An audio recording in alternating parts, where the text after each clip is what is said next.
আপনারা এখানে দুটো চেয়ার দেখতে পাচ্ছেন। দুটো চেয়ার মধ্যে আসলে পার্থক্য কি? এই যে একটা চেয়ারের মধ্যে আর্মস আছে, এই চেয়ারের মধ্যে আর্মস আছে, এটাকে আমরা হাতল বলি। আর এই চেয়ারটি দেখুন, এই চেয়ারটার মধ্যে আর্মস নাই, ইট ল্যাকস আর্মস, তার মানে হাতল নাই। সেটাই হচ্ছে দুটো চেয়ারের মধ্যে পার্থক্য।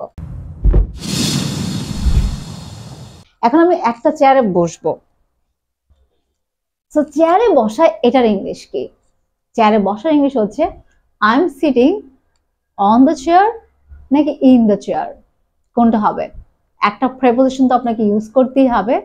মোস্টলি মানুষ অন ইউজ করে। সো এখন আমরা কি শুধুই অন ইউজ করবো নাকি আমরা ইনও ইউজ করতে পারি? That's the question. সো এই চেয়ারের মধ্যে কিন্তু আমরা পার্থক্য দেখতে পেলাম, তাই না?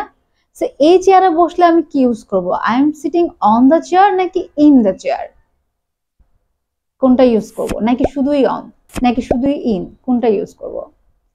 সো এটাকে আমি রেখে দিলাম। এখন আমি এই চেয়ারে আসি। সো এই চেয়ারের ক্ষেত্রে আমি কি ইউজ করব?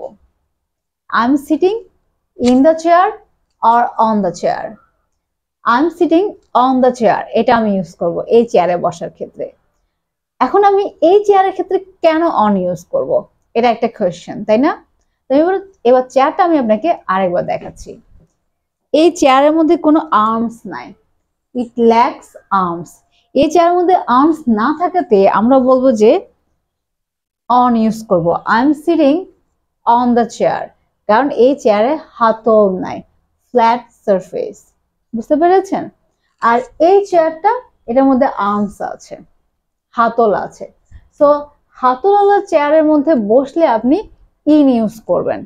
দেখেন আমি কি বলছি, I am sitting in the chair, I am sitting in the chair. In কেন ইউজ করছি?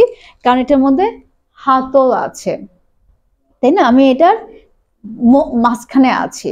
সো এই জন্য যদি ওটারও মাঝখানে থাকে কিন্তু এখানে হাতল নাই, আর্মস নাই।